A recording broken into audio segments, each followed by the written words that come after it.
Hey guys, welcome back to San Diego Market Movers. I'm your host, Valley, and I'm here with Miguel. Welcome, Miguel. Hey, Valley, good to see you. Thank you, thank you. So you have a ton of experience and you are involved in probate and trust sales, right? Right, that's And correct. I know because I've, been in the industry for a while that it's just one of those like gray areas for agents. Hmm.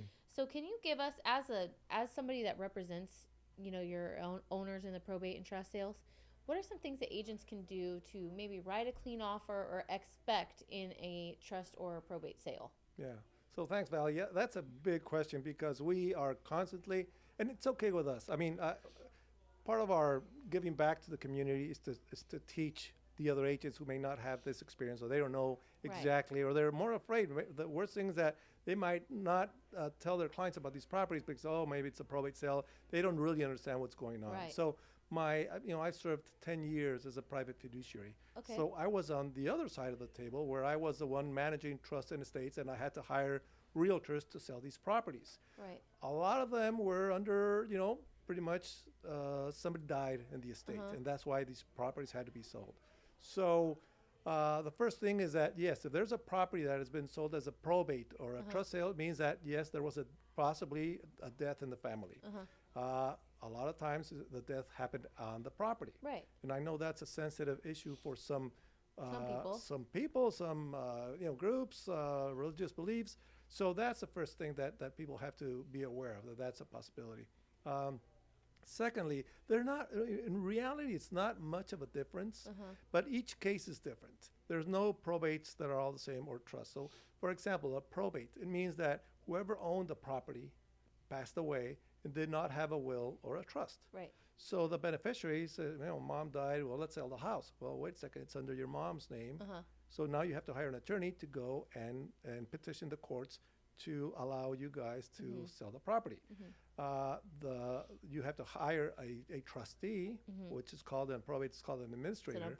a court appointed Appointed, trustee. yes. Yeah. Now, if the children get along fine, the beneficiaries, then the judge is going to say, well, yeah, let's just have the administrator sell and we'll Uh-huh. give them full authority. And I trust that you guys are going to be in contact with them so Uh-huh. that when the property is sold, it's split 50-50.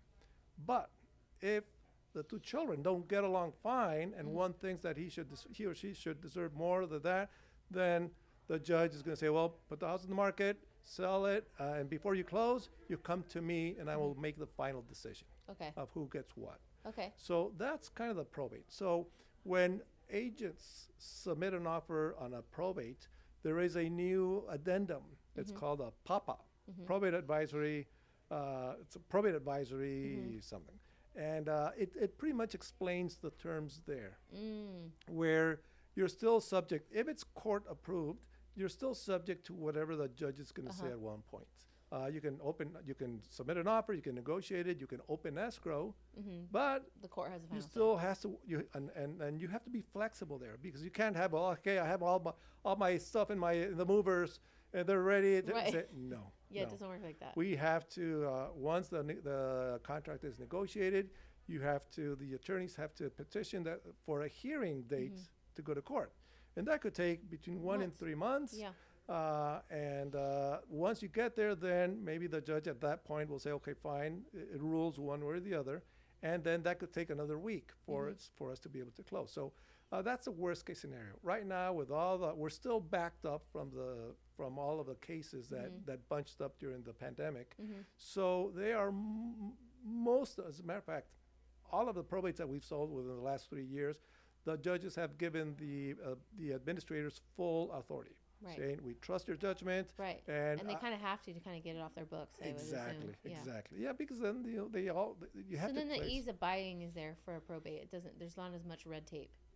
No, I mean, Because- it pretty much becomes a like a normal transaction. It's just that it could stretch out Mm-hmm. time-wise.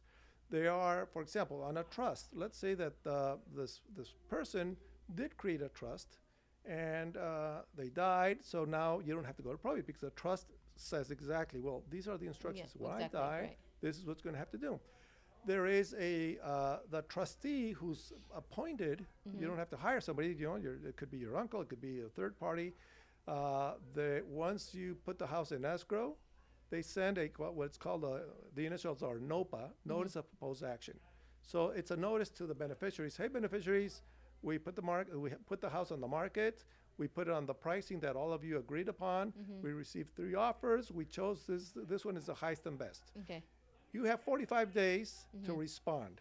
Oh, wow. If we don't hear from you, we'll assume that it's a yes. 9 out of 10 times we get it immediately, yes, we agree, and within a week we get the approval. Okay. But when we negotiate these offers, we tell the buyers, be aware that this offer is subject to final approval from beneficiaries. Okay. So the fact that you're already in escrow does not mean that some beneficiary could just throw a tantrum and say, well, I don't want to sell. Or why they don't even have to give a reason. If they decide not to sell, then the whole thing goes out. So, that's where we have to educate the buyer's agent. Please let your buyer know that this could happen. Right. Okay. So I feel like you guys are doing a great job educating the buyer's agent, but the buyer's agent needs to read the contract. Absolutely. Educate themselves. The internet is free. Go check it out and learn these tactics, because you're definitely in sales going to come across these type of situations, and you want to know how they work. But I personally learned more from you just now than I thought I knew. So I appreciate you sharing this tidbit with us, and come back, because I'm sure we can talk all day about it. Oh, absolutely. And I've got stories. And okay. Stories can next teach time you, we'll do stories next time, Miguel. I appreciate it so Very much. good. Thank you. Thank you. Thanks, guys, for watching.